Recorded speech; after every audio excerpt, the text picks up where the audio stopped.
It's Wednesday, and that means it's time for another Business Analysis Live. Hello, everyone. My name is Susan Moore. I'm the Community Engagement Manager with the International Institute of Business Analysis. And today, we're going to talk about how to elicit requirements. Maybe it's something that you're wondering how to do.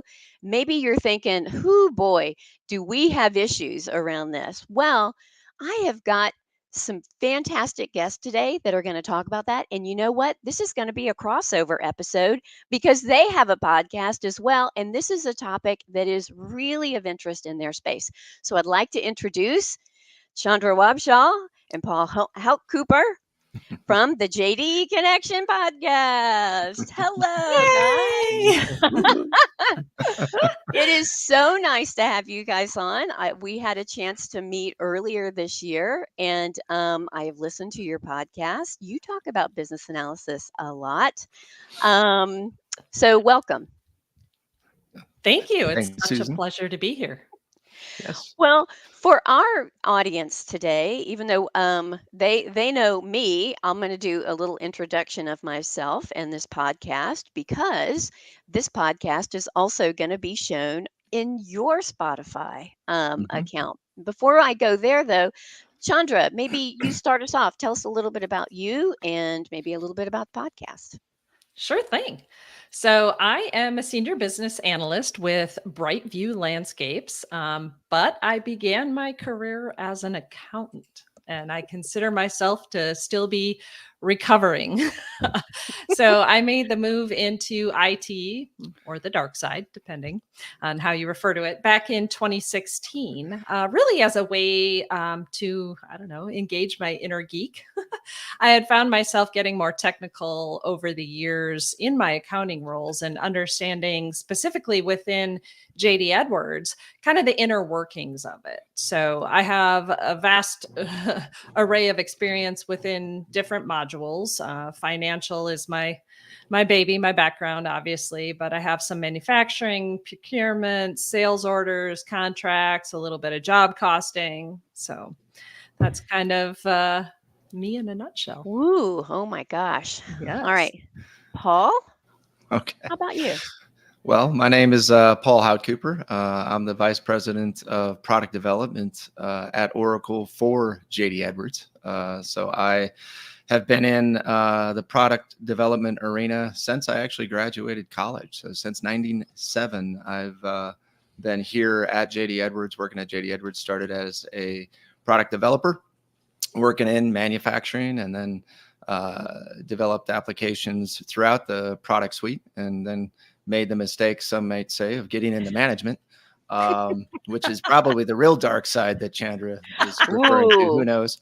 But yes, I've got into management, and now I'm here running product development, and dealing with the challenge of eliciting requirements from my customers on a daily basis. So. Yeah. And I think that's a good point. We're going to dive into this, but you're right. You both are you're kind of coming at requirements from two different places. Maybe that's a way to say that, right? Because Chandra, you're like you are a highly engaged user, and Paul, you're actually building the product, JD Edwards. Correct. Yeah, so that's a focus of that. Maybe tell us just yes, sir. Well, I was going to say, maybe for those that don't know JD Edwards, so JD Edwards is a ERP, or enterprise resource planning software product that, it started in 1977 on St. Patrick's Day. It was when it first launched. Of course, I wasn't there, but anyway, so we've been around quite a long time. And in the early 2000s, we were picked up by Oracle, and we've been part of the Oracle product family ever since. So we're still putting out releases quarterly, and having a good time, enjoying ourselves, building solutions for our customers like Chandra and Brightview. So yes. Yeah, one thing that's really interesting about the user groups, and that's where we met. We actually met at one of the conferences that your user group has. They are really technical. Like, I was really blown away by how technical your end users are. So I think the podcast is in part a way to not just connect people with more real-time information about what's going on with JD Edwards, but also to kind of tell the stories of your community. Maybe talk a little bit about JDE Connection, the podcast. Yes. Well, it started as a kind of an initiative that Quest, who is the company that puts on those conferences that you referred to. So in where we met was actually Blueprint 40 in Dallas, Texas. And that's one of the product specific conferences they put on for JD Edwards. The other is In Focus. But yes, it started as an initiative to help meet demand for bringing new business analysts up to speed.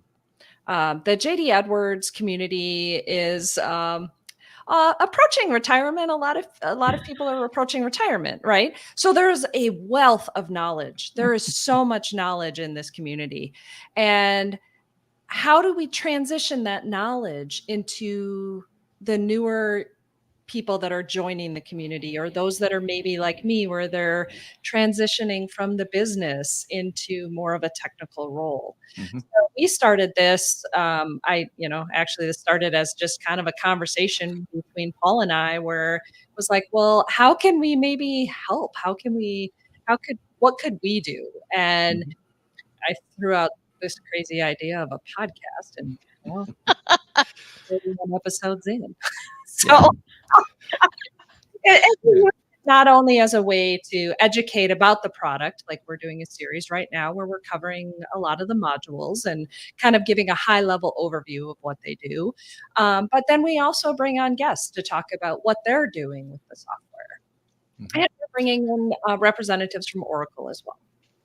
Right. I mean, I think something that all of our customers, our customer base is continually evolving and changing, if you will, and they constantly face that challenge of bringing people out of the business or finding other technical people outside the business that they want to bring into this business analyst role to try to understand JD Edwards. And so there's a lot of re-education that tends to happen, right? We've got a whole new generation of JD Edwards business analysts out there that we're cultivating, if you will. And we're, the thought being there's a lot of other traditional education mediums, if you will.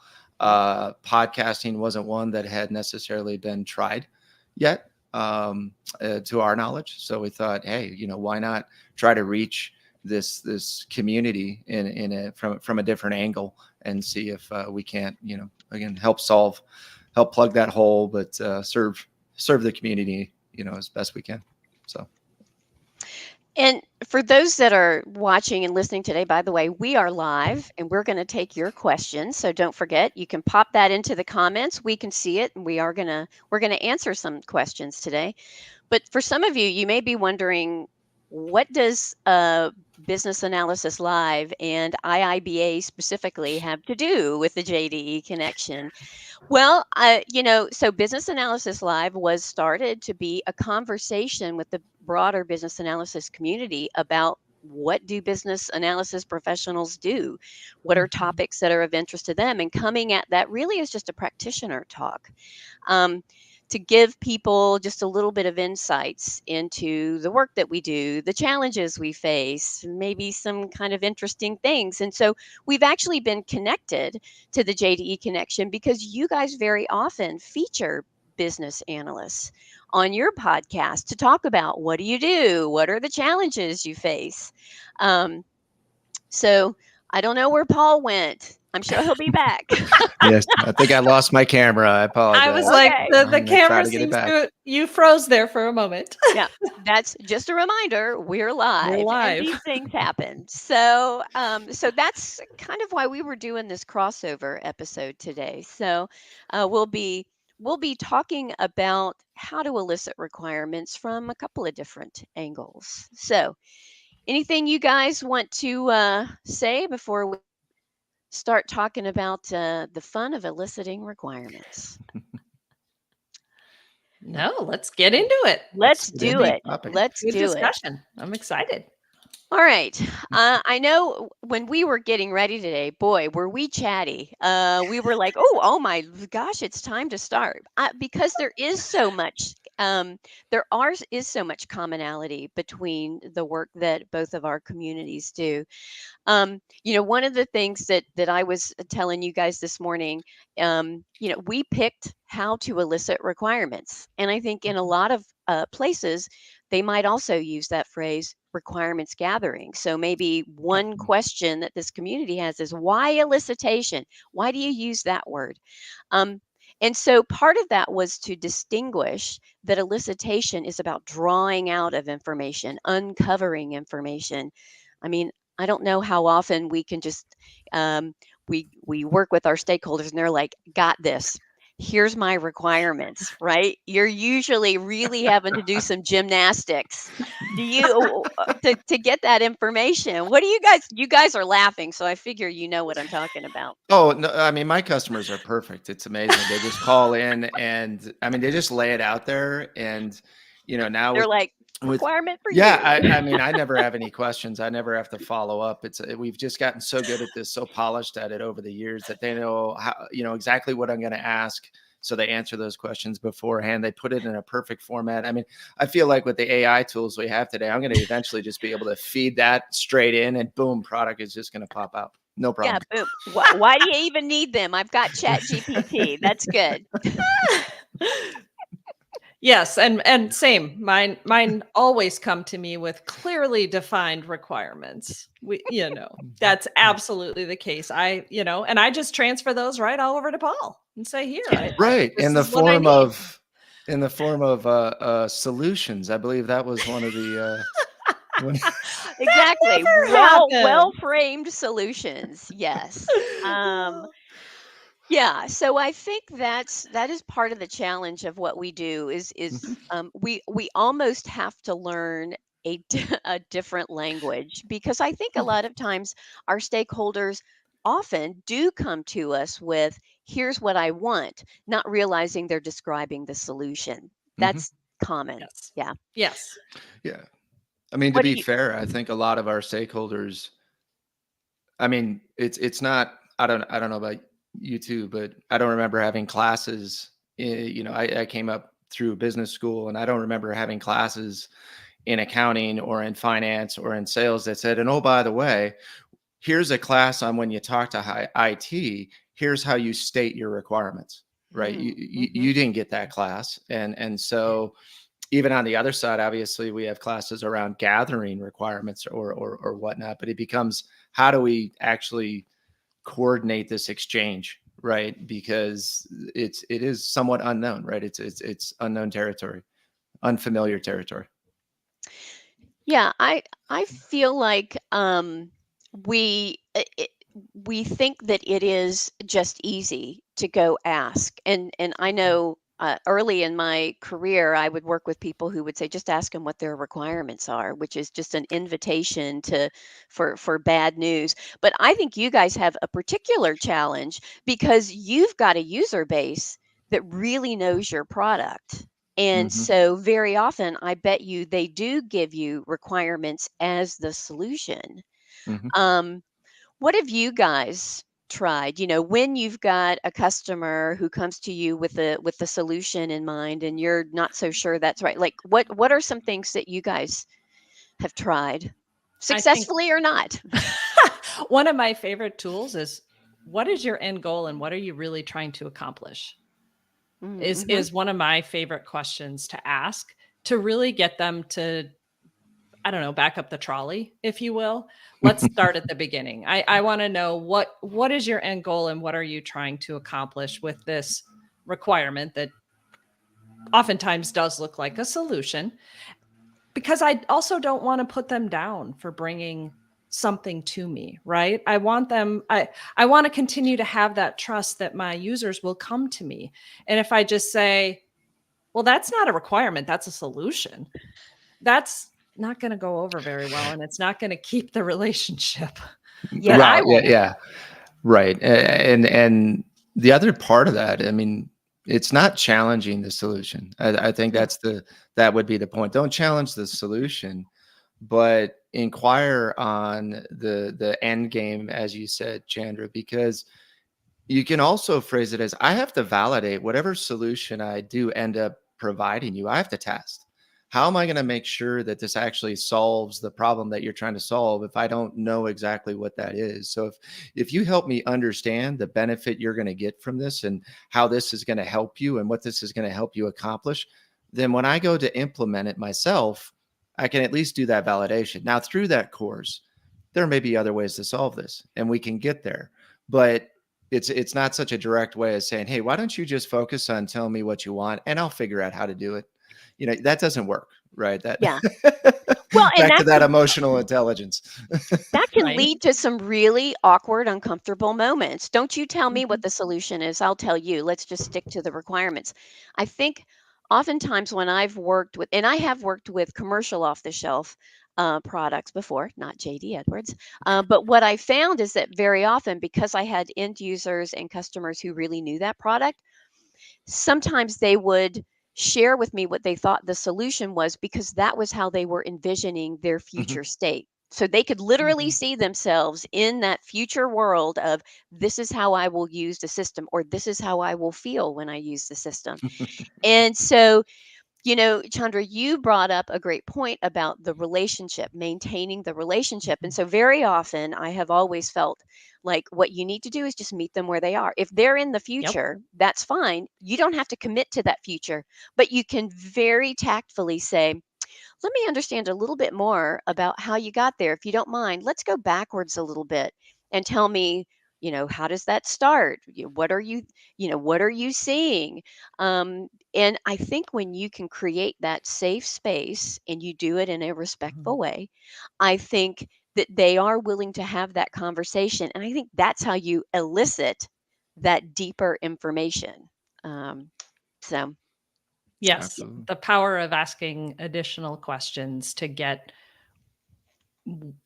kind of get the end result of where they really want to be, what they really mhm, want, what they really Mhm. need.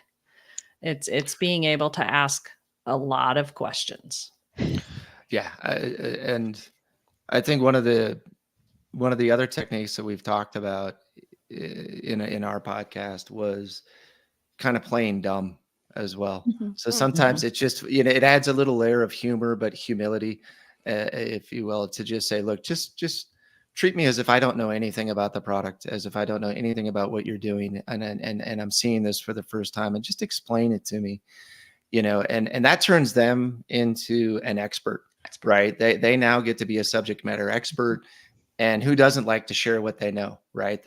Most people like to share and help others learn and be better, and there's a great opportunity for you to just kind of switch it on them and say, look, first educate me on this. And that's a great way to just kind of break the ice and start that conversation. And then you have to peel the layers of the onion, right? Because they may be saying the most explicit things, right? The most obvious things that they're stating, but you have to start to peel and poke. And it helps to know the product and have experience having, maybe built solutions before, provided solutions before, on uncovering what your users or stakeholders typically forget to ask, right? Because they mm, just may not think of it. They are focused on maybe just the end game and what the solution is going to be like in the end. And there's a big gap between where you're at and where that is at. And now you have to, like you said, walk them back and fill in all those gaps. And that's just iterative. It's a lot of question and answer and a lot of collaboration. So, Yes. yeah, interviewing is such an important skill, and it mm, is more than just creating your list of questions. Mhm. It's what we're doing. Actually, it's what we're modeling right now, right? You've got to be listening. And I'm not only listening to the words that you're saying, but I am also looking at you, at your body language, because emotion, Chandra, you and I were talking about this. Emotion is a data point. It is Um, absolutely a data point. yeah. And if somebody is uncomfortable, either because there's a problem and something is not working the way they want it to work, or something is changing and they don't like that it's changing, that's an important data point and an opportunity for you to ask some questions that kind of uncover what's behind that. And very often, one, that'll help you to build a relationship if you've created that safe space. Two, it'll give you access to information that they didn't even know that they needed to share with you. Hmm. So emotional intelligence, it is up there. It's part of how to elicit requirements. I think we could do an entire series on emotional intelligence. I really do. And Paul and I have talked about this as right as Writing a it as down. a as a future topic for us, and it continues to evolve and change. I feel like it's changed since I've come into the workplace, right?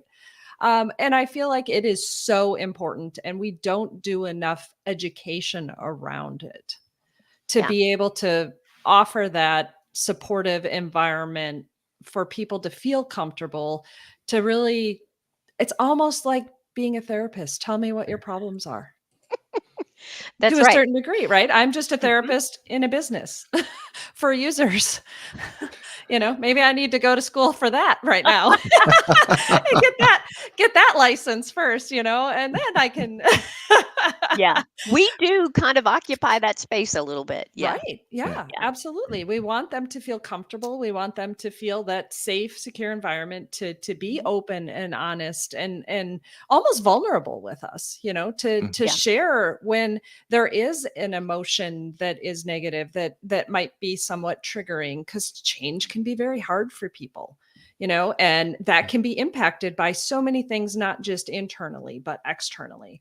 That change is hard. So how Hmm. can we help make them feel comfortable to be willing to share with us what they're thinking and what they're feeling? Yeah. Yeah, I don't know anybody that gets really happy with technology that doesn't work. I like that. Right. I mean, I Right? think whenever, I lose I my mean, all mind of us, when it doesn't work. So, Uh-huh. everybody does, right? And yeah. we Right. do have to remember, I mean, in the space that, Chandra and I occupy with, the software, they're using this enterprise solution, and, they're just trying to get their job done. It's how they get their job done during the day. When that doesn't work, when that doesn't function, there's going to be emotion attached to that. One, it's just not doing what they want, and nobody likes it when your computer or your phone or whatever doesn't do what you want it to do. But, then you connect it to their ability to actually get their job done. And, you've got to expect that people are going to be fairly sensitive. And you can't take it personal. I mean, that's Yes. the other thing is, Exactly. they have a passion about their job and about the product, and while you feel like it's your product, you can't take the shots that they throw at that product as personal shots at you. You got to forgive them right off the bat. Hey, guess what, it's not working. I get it, they're frustrated, they're totally allowed to be mad. They can even be mad at me. I'll take it, it's fine, but I'm still here to help. As long as they know I'm here to help and they give me that opportunity, I'm good. Well, and having empathy for them. Yeah. I think that's a big thing that, we really need to have empathy for that. They are just trying to get their job done. And we are all right now, at least I feel like, maybe I'm speaking too broadly, trying to do more with less. Mm. And Yeah. so if everybody is experiencing that same thing, the pressure that's on them to want this, to need the system to be able to do this and not be broken, or to be able to do it faster and better. I just need to be able to do this so it's not 17 clicks to get this one thing done. I Yeah. need it to be 5 because it will save me this amount of time, which will help me tremendously. Well, and let's face it, I would imagine that for most organizations that use JD Edwards, it is a critical system. Yes. So Mhm. when things go wrong, a lot of other things stop or are dramatically delayed. And you know what? That can put a lot of pressure on either the end user or the business analyst that's got to go in there and fix it. So you have that added pressure of a critical system that you've Yes. got to navigate. Yeah. Mhm. Yes, Which it is is our system of record. So when mhm. it breaks, I get phone calls. I got a phone call the other night at agility class. I'm running my dog in the middle of the agility ring, and I'm like, that's my boss. That's a problem. So exit said ring, take said phone call, do what I Hmm. need to do. By the way, we should talk about. I had a dog in agility. We should talk about that when I Oh, see you. yeah. Sure. When I see you in Denver, Yes. we should talk about Yeah. Yes. Let's agility. have a conversation. I would I am love that. fascinated by that. Um, well, let's see. So we've talked about eliciting requirements and listening to the customers, but I would also say that it is also listening to yourself. a little bit, Mm. right? Um, Mm. because that's, I think, the way that you start to interpret what you're hearing is by listening to yourself. So, what do I mean by that? As you're asking these questions, you're kind of scanning, you're doing some body language, some nonverbal communication. How's that other person feeling? So we've covered the emotional intelligence angle. Um, and how are you feeling about what they're saying? Does that have the ring of truth? Do you think, "Oh boy, that doesn't sound like that's the issue at all?" And so when you're listening to your own cues, am I feeling uncomfortable? Do I feel like I'm being Mm. attacked? Because some of what you are feeling can help the situation or it can hinder the situation. So I think there's that part of eliciting requirements too. I don't know what you guys think. Hmm. You know what? I hadn't really thought about that one, but now that I think about it, you're absolutely right. Because sometimes, like Paul mentioned, it does feel like it's attack on you to a certain Hmm. degree. So you have to strip that emotion off. You have to understand that it's not. Okay, that's why I'm feeling that way. Okay, let me take that off the table. Let me put that somewhere else right now and figure out, really get to the root of what you're feeling and maybe what your gut says. Trusting your intuition or your Mhm. gut. I think that is really a big thing that a lot of us don't do. And we don't do it well because we're so trained that we need facts or data to Yeah. support, Mhm. right? So we've lost some of that ability to trust our instincts. Yeah. We don't have to be, and by trusting your instincts, I don't think you need to be reactionary. You still Correct. can create space to respond appropriately, but it's recognizing your instincts, trusting them, and learning to channel it, right? I think, Mhm. on the positive side of that, maybe sometimes I think as we're listening to the requirements, we're solutioning in our heads. And if we Exactly. understand exactly, if we think that we understand exactly what they want and how to get it to them, we stop listening. And now Mhm. we're actually thinking more about the solution and jumping the gun a little bit. I mean, a conversation I had even this week, my team brought a solution to me. They brought a proposal for a solution, and they told me what the requirement was, and I went, "Well, why do they want to do that?" And my team was like, "Well, we don't know, but we can make it do that." Like, they understood what was being asked for, jumped all over it because, hey, it's a quick win. We get to make this person happy, this customer happy, these users happy. What happened? It's like, hey, it's a quick win. I see the solution. Let me just do it. And they never stopped to ask whether or not they actually should do it, at that point. And so we paused and we backed it up and said, well, wait a second.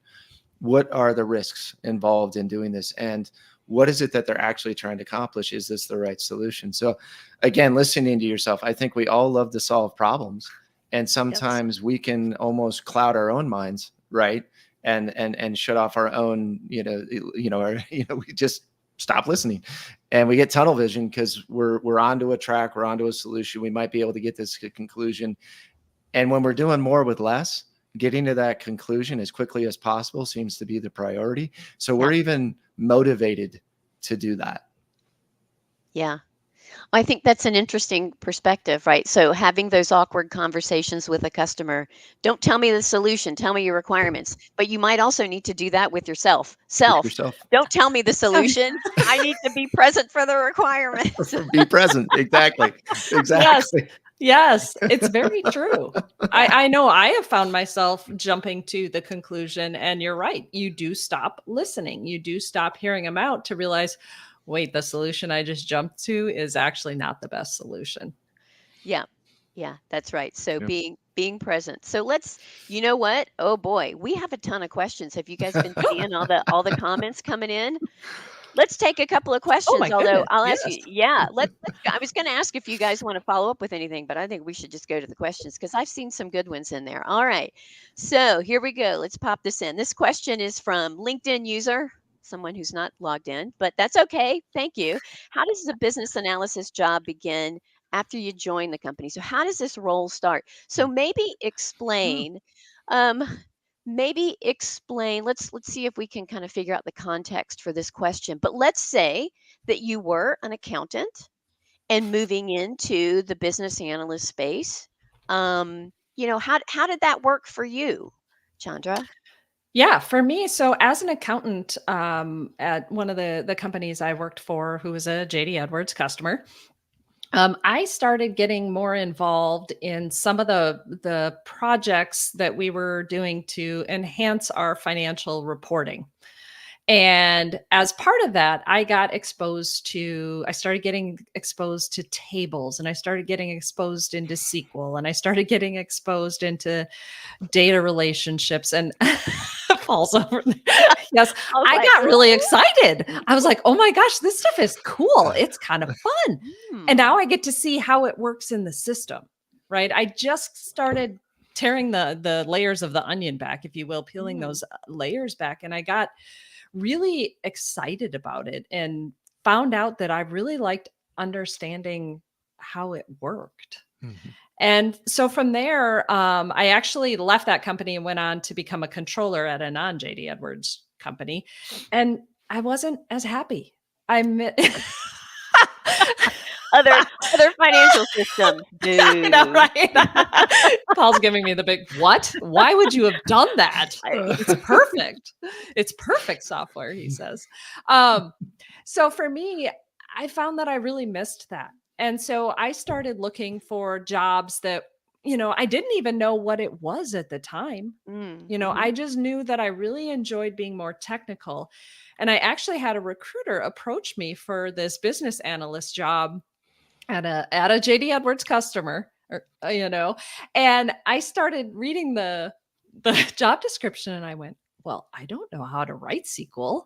I'm not an AS400, and this company was an AS400 company. Oh my I goodness. don't know the Mhm. AS400 at all. And there were just a number of things on there, but I had the strong financial background, which is really what they were looking for. And they really felt like with the right fit of person, they could teach the technical component.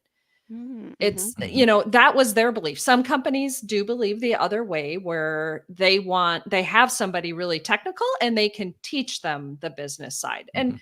I think it's dependent on, I think, in my opinion, it's dependent on who the person is and Yeah. what their, learning styles are, and how much exposure they've had over the years, and if they're really interested, if they're driven, oh, Mm. 100% you can teach them. And I have no shortage of drive um, to learn. So I'm sure that was picked up on. And so that's what got me started in as a business analyst. And once I got, my feet wet, I really got into understanding JD Edwards in a whole nother level, and getting into the back end tables and the data relationships and building queries and how to configure the system to do things, and was like, oh, I found my happy place. Yeah. Did you take any particular courses or anything like that? I mean, from a Mhm. training aspect, were there courses that you started to take to try to get that exposure to that next layer of detail, so to speak? I didn't. Okay. I had friends that were geeky, so they knew SQL, so they coached me on some SQL stuff. So I did have that exposure. But in Mhm. terms of for JD Edwards, I did a lot of reading of documents. So through my Documentation. Oracle support, I read a lot. I went to learn JDE a lot. I also went to conferences and sat in Mm. and tried to absorb everything that I Yeah. could. And I have found, like Susan, you mentioned, our users are very technical Mhm. in our community, a lot of them. And so I was able to absorb and learn through them. And as one of our guests said, it's not that I always knew that I could apply exactly the same way they did it, because my business did it a little bit differently, but the concept was there. Mhm. So, I So mean, you leverage network strong mhm, heavily, heavily. and heavily, and whatever I'd say materials are out there, Yes. because obviously not you got business analysts for different systems out there, and so you went and got yourself educated, self driven, so to speak, If you had to go back though, and like you had somebody joining today, given the route that you took, if you could do it again and you could recommend to somebody coming into that space again, it doesn't necessarily have to be JD Edwards specific, but what would you recommend to them? I would recommend definitely, for at least in the JD Edwards space, there are partners that offer training that specialize, in some of the more technical aspects. I would absolutely, if I had somebody new joining my team, I would absolutely engage one of those vendors to help support them, to help them bring them up to speed a little bit faster. I definitely probably went through the school of hard knocks a few times where I learned by a lot of trial and error, which has benefits, but also has a lot of frustration.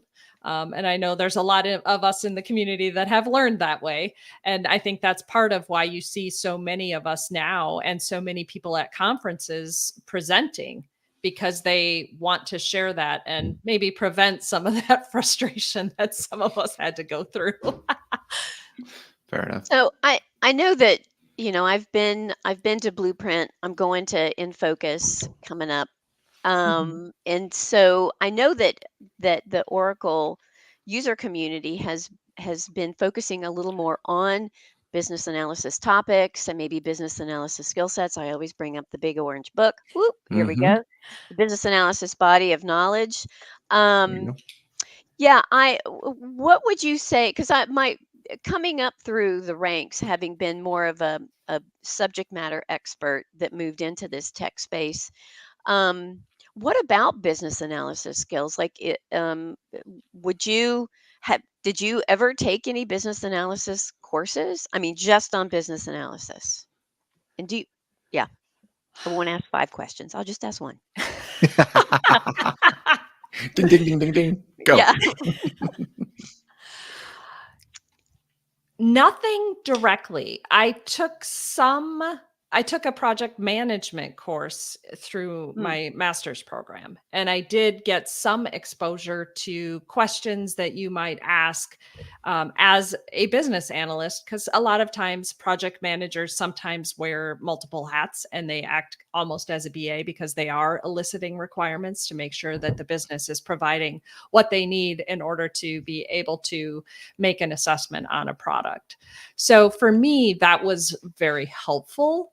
But I have not had formal education. I have looked at the IIBA recently because I'm like, this might be really good for me. I am a firm believer in continuing education and continuing to learn or grow myself professionally and personally. So to me, it can't hurt to learn more. But then I also learn through what my peers are doing and the questions that my peers are asking, or questions that I hear that are asked at conferences when maybe someone is presenting on something they've implemented and somebody asks, well, what are the things that you wish you would have asked? Yeah. Yeah, and I think that's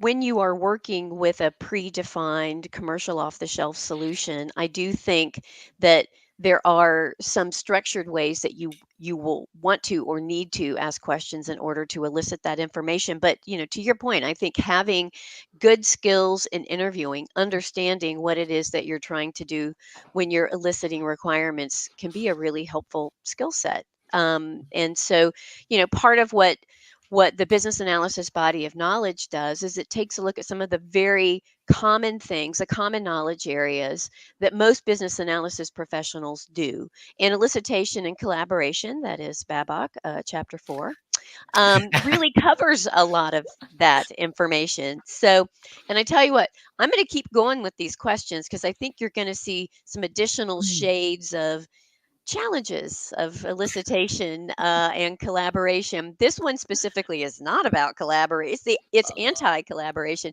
Suda wants to know, how do you handle tough or rude stakeholders when you're gathering requirements? Hopefully you guys haven't experienced this, but if you did, what do you think about that? My technique of brutal honesty is not I can tell you what not to do. Brutal honesty is not the approach to take. So Yeah. I think a what not to do also would be that's a good lesson, Yeah.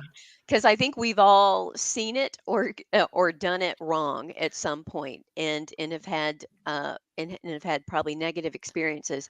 I know my own sense is that sometimes if it was just rude, sorry, if it was just tough, that's one thing. If it's Yeah. really rude, I really need to take a look at what I'm doing to see what I'm doing that's escalating the situation.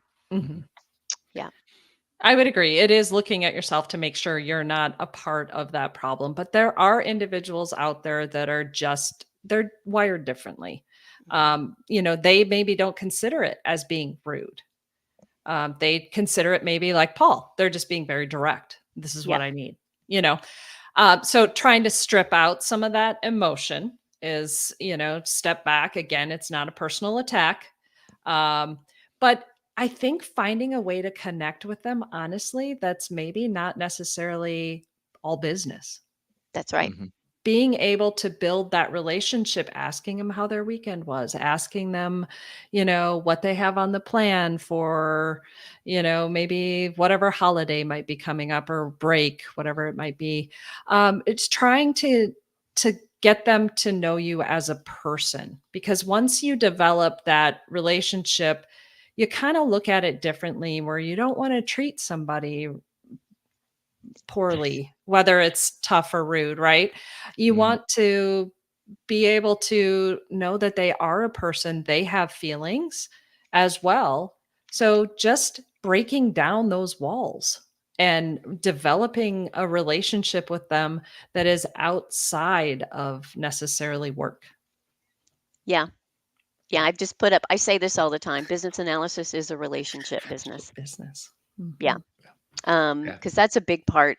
It is a big part of what we do, like big. And the more that you're kind of in this game, the more you realize it's about the relationships. What say you, Paul? No, I was the thought that went through my head is we were saying, don't take it personal, and yet make it personal.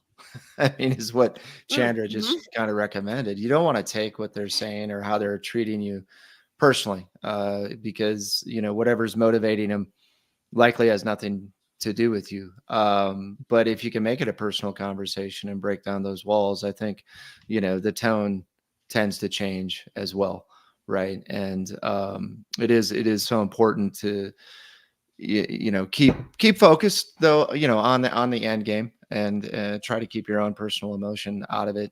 Forgive them for however they're necessarily behaving, and if you can make it a personal conversation, if you can de-escalate the situation, find those techniques, if you will, to switch subjects, switch gears, kind of uh, not just de-escalate, but dial it back, if you will. Mm-hmm. I believe are good techniques in those instances.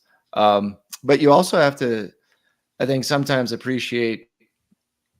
learn to appreciate and have empathy for whatever pressure they're feeling, because chances are, I mean, when my customers are being tough and rude to me, chances are I'm standing, whatever they're asking me for is standing between them and something very important to their business. And they've got their own pressures and their own goals, their own objectives, their own timelines. Showing that you recognize that and can appreciate that is a really good way to de-escalate the situation, because it reminds them that you're here to help, not hinder. You're not trying to be a roadblock. You're not, even though you are in between them and their goal, you're not an obstacle to that. You're actually the pathway to that, right? And you are their ally. And so being able to actually, show them empathy, recognize, the pressures that they're, maybe inquire on, exactly what's the go live date, or what's the compelling event that's coming up that makes this so difficult, or why are you pushing, and having that common understanding gives you common ground, and then you can move forward together. Yeah, what I take away from that, and look, I liked what you said, so I made a banner just for you. It was the I saw that. There you go. Paul, Don't take it look at that. You personal. got Make your it own personal. banner. Look at you. Uh, That's a whole meme, my friend. You need to put that on a button or a T-shirt or something. Um, but I think that point of understand that your stakeholder, your customer, has other priorities, other things going on. They probably have to deal with you at a time when something is broken or when they would rather be doing something else. So you just got to set that to the side. That's another one of those. Think about yourself, mhm. and think about if you were in their shoes, how would you feel? I think that's an important part of this. Let's see. Holy smokes. I mean, when we said like ask questions, they weren't kidding. And so we're going They're just a doing a little good bit job. over. I know. I feel like so let's take a few more questions. I know we're going a little bit long today, but honestly, these are great questions. Some ask, how do we translate implicit needs into explicit requirements?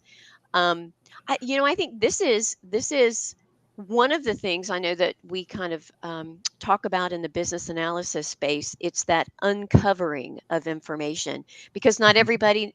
It's almost like where we started today's conversation. Mhm. Not everybody has their big book of business on the shelf that will tell you exactly what they need, and a lot of times the implicit stuff is stuff that they are not even thinking about. Correct. So, especially for JD Edwards, what are some of the ways that you kind of find these pockets of information in order to provide solutions? You Is want me that to you, go or Chandler? do you want to Go go? ahead, Chandler. I'll let you go first. Oh, okay. I think for me, it honestly varies on the situation. Um, because I feel like no set of requirements is ever the same. No set Yeah. of no project is ever the same in my book with what I'm doing, specifically. A lot of it is asking a lot of questions. It really Mhm. goes back to, like Paul mentioned earlier, okay, pretend that I know nothing about this software or this process and explain to me what you're trying to accomplish. Because they may have come to you with something, but is it an explicit requirement? Maybe not. So I Mhm. think being able to start them at the beginning, have them be able to have a genuine conversation with you on what they really are trying to accomplish, what their end goal is, and then even, sitting with them to observe what they're doing if they're looking for a change to make something easier, for example. Sit with them, watch what they do. Don't be afraid to get in there and say, I personally, I know that there is a million different ways to do the same thing in JD Edwards, right? We can configure this to be done so many different ways through different processing options, through different data selections, through different however you might, or the dreaded C word, Paul, customization. Mhm. I know Mhm. Ooh, that's your favorite. I Um, know that's not so, good. right. So, being able to, and that's what I've learned over my, a couple different companies that I've worked for, is there is definitely more than one way to do this. So tell me how you do it, not assume that I know what the business is doing in their process, because I can't know everything about what the business does. I need them to educate me. I want to be I, educated. I think one of the things you said there about showing me what you're doing. I mean, a way to get to some of those implicit requirements is to watch somebody do what they're doing and watch where they're getting caught up, because they're probably skipping to, well, this is where I'm stuck, and missing all the steps in between that actually fill in a lot of those questions that you have about what your actual requirements are. They're making assumptions along the way that, well, you'll just do this or you'll just do that. And you want to see it in action. And then you want to call out those things to make sure that you're on the same page. So it's that back to that, don't make any assumptions. So if you read it and you just assume that you understand how they got there, and then you're wrong, you could be solving it in a completely incorrect way. And so to be able to see what their process is, see it in action, allows you to pick up on a lot of those things. I'd say the other thing that is very, very helpful, and of course I feel like we have cheat codes for some of this now because we have standards, right? And so if I'm going to go build you a solution, if I'm going to go build an application or whatnot, then I have standards for for how the UI is going to be laid out. I've got standards for Mm. grids. I've got standards for naming conventions and labels, and I've got standards for, every transaction has to be integratable. It has to be exportable, all of these things that typically, a user doesn't say, hey, guess what? I want to record this transaction now, and think about the fact that that needs to be available in interoperability. It needs to be available, as a REST service. It needs to be available as all of these other things. But because of our experience, we've built this bank of questions that you have to ask. And so you have requirements documents at that point that have different sections for different, requirements that you want to elicit, and make sure that you get those things called out. So, I mean, I think it's about having a good standard process, having good documentation. I know one of the questions in there was, how do you effectively document your requirements? I Mhm. mean, I know we're running over, so I'll just give one like real short like technique that I found to be almost the most effective. And we use this a lot in our, iterative development, our Scrum methodology. And that is, state every requirement as a simple sentence. As a, fill in the role, fill in the profile. As a recovering accountant, I need the ability to fill in the blank. What is it that you're asking the system to do? And then you have to fill in this last part. This is almost the most critical part. In order to, and fill in that blank. Now I know what role or persona I'm trying to solve a problem for. I know what the ability, you remember, what's that, what is it that you're actually asking me for? And I know why, because I get that end game. I know what you're trying to accomplish with this. So it's a simple sentence. It's got 3 simple pieces. Mhm. As a, I need the ability to, in order to, fill in those things. And you've got a pretty decent requirement right there. And then, some of these other, implicit requirements can be, flushed out around, as far as some of them are technical and some of them are usability and some of them are, accessibility, and all of those other requirements that aren't just like, Non-functional. Yep. We yeah, call those non-functional non-functional requirements. Yeah. non-functional requirements can then be filled in. Does that Yeah. make sense? And what you described is what we would call a user story. Mm-hmm. On the Yep. business analysis side, and it's enhanced by the acceptance criteria.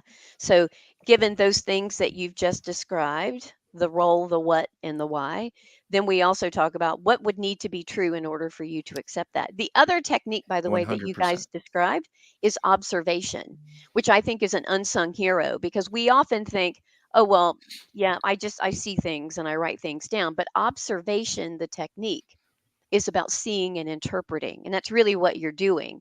And so when you are what we would call job shadowing, or, whatever, what you're doing is you're not just watching someone point and click, but you might have an active role in that by asking them questions, or you might have an inactive role just watching what they're doing and taking notes and then asking questions later. Mm-hmm. So, so yeah, those are all business analysis techniques Absolutely. that you're Love using, it. and that are really useful when we get into eliciting requirements. Let's see. I don't know. Let's take maybe one more question. How do you say no in a nice way? I feel like you guys have probably this has happened a lot. Because you do have end users that really know their tool, and they probably come up with some crazy things. Paul's usually direct with me. No, Okay. I'm not going to put that in the software for you, Chandra. But you know what? You know No. what? And that he can say that is directly is because you guys have a really great relationship. Right. And so there will be those stakeholders that you have that relationship where you can go, no, No. mm-mm, no, you can't do that. Yeah, I mean, it Exactly. really. I think every time we try to answer some of these questions, it's like, well, context matters, right? It really Mhm. depends, and I hate, we all hate that, right? Well, it depends. Depends. Of course, it depends. It's the specific scenario. I mean, Yeah. we had a situation recently where I think actually, Chandler, you asked me, this got rejected. This request to I think it was something about form extensions and versioning or something, whatever JDE technical speak. But the response that was given was something was not just no, but it was no in a development way, right? So it was a convoluted answer that just didn't make any sense. It's like, oh, it's just architecturally not possible. All right, that's not helpful. Yeah. Right. I mean, that's just a really, that's just a way of saying, it is a way of saying no, but I don't think it's an effective way of saying no. And so, we had to dig in and try to explain, exactly why that's not possible. Right. Mhm. And I do think that being able to translate it into, into real world terms, practical terms, um, and why something's not possible and level set is important because it gains the trust of your customer, of your stakeholder, that you're just not dismissing them, right? And Yeah. that's the biggest mistake you can make, is to dismiss a requirement, or or just reject it out of hand. It's like, no, you need to first acknowledge that that requirement makes sense, it adds value, right? And validate the request first before you start in on the, well, maybe that's not exactly what, maybe we can't do that right now. Maybe it's something that has to be done later. Maybe that's, there's all these different ways of prioritizing, yellow line, red line, whatever. It's critical path, it's not critical path, maybe phase one, phase two, or no, it's off the, we're going to parking lot that one. But here's why, right? And explain it and be honest about that, in a way that your stakeholder can understand. So, I say be honest, but when my engineers are honest, that doesn't help me, because then I do get a phone call from Chandra going, "What did they just say?" And I go, Can you "Okay," translate that for me? and I Yeah. need to translate. So make Yes. sure, and that's the thing as a business analyst too, is you're usually between, maybe a programmer or whatnot, trying to do the solution, and an end user who wants to consume that. You need to be able to understand that technical reason why, or that developer explanation why, and translate it to your stakeholder in a way that will make sense to them, in terms that make sense to them. But first, we like sometimes to say what not to do. Don't dismiss and reject out of hand. You have to accept and acknowledge what they requested and recognize how it adds value. And that makes delivering that no a lot easier, I think. Yeah. I don't know I, about you, Chandra, or Susan. Sorry. Well, I was going to say, I know sometimes we feel like either one, we don't want to have conflict, but I don't always see that saying no is conflict. Also, sometimes we feel like I shouldn't be the one delivering this message. I always think it's an opportunity, one, for you to just practice some skills. Sometimes you, as the business analyst, can be the one to deliver that message because you know that stakeholder. You know how to say it in a way that you can let them know no, and here's why, and retain their trust. So don't avoid conflict. Saying no is not conflict if you handle it right. If you handle it right. Yep. Yeah, If you handle it right, I would agree.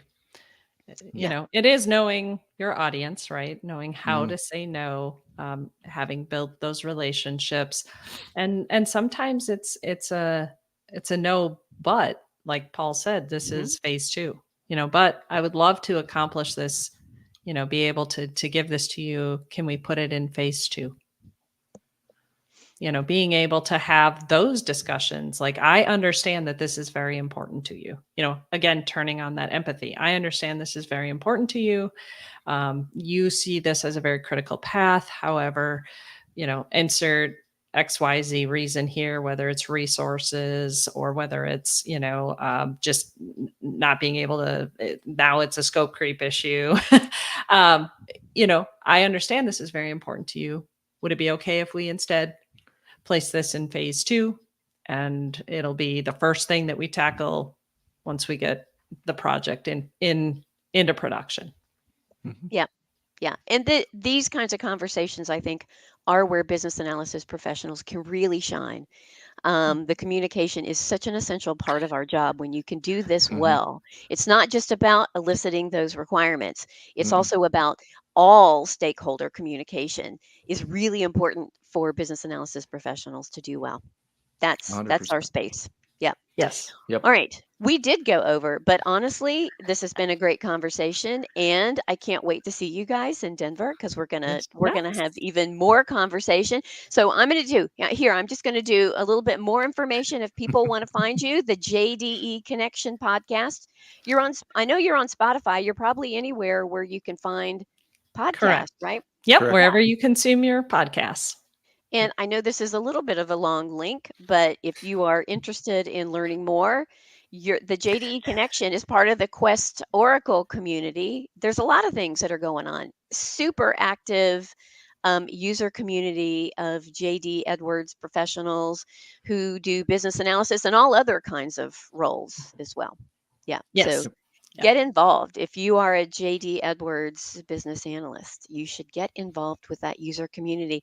The last thing I am going to do a quick shout out one moment. Hey, if you are a student and you're interested in participating in the Festival of Business Analysis, which is it's going on in October. It's in Australia, but you can win a chance to get 2 tickets to the virtual track. I will make sure that we post those out into our chats. So that's a great opportunity for students. And I love that it says festival. Anyway, I want to thank you guys for joining us today. Yes. And Uh, this has been such a fun conversation. yeah. I've made some notes of things we'll be talking about later. Maybe they'll become podcasts. Who knows? Right? Yep. Ditto. Yeah, yeah. Got mine as So well. yeah, I mean, I it's a love. good conversation when A, we went over, and B, we're all taking notes on stuff that we even learned ourselves, right? Yeah, I I mean, Yes. mean, it's there's so cool, and I think that's why our two communities, even though you guys are with a commercial off the shelf product, there is a whole lot of synergy in the work that we do. So yeah. 100%. Um, Absolutely. so thank you both for joining us today. We will see you guys around. And Yep. for our audience today, we also thank you for joining us. We'll be back in 2 weeks. We have Bindu Chanavarappa. She's going to be talking about her new book on cybersecurity. And we're going to talk about self reflection for cybersecurity in business analysis. I think you're really going to enjoy that conversation. We're gearing up for October, which is Cybersecurity Awareness Month. So, thank you all for joining us. We'll see you soon. Bye.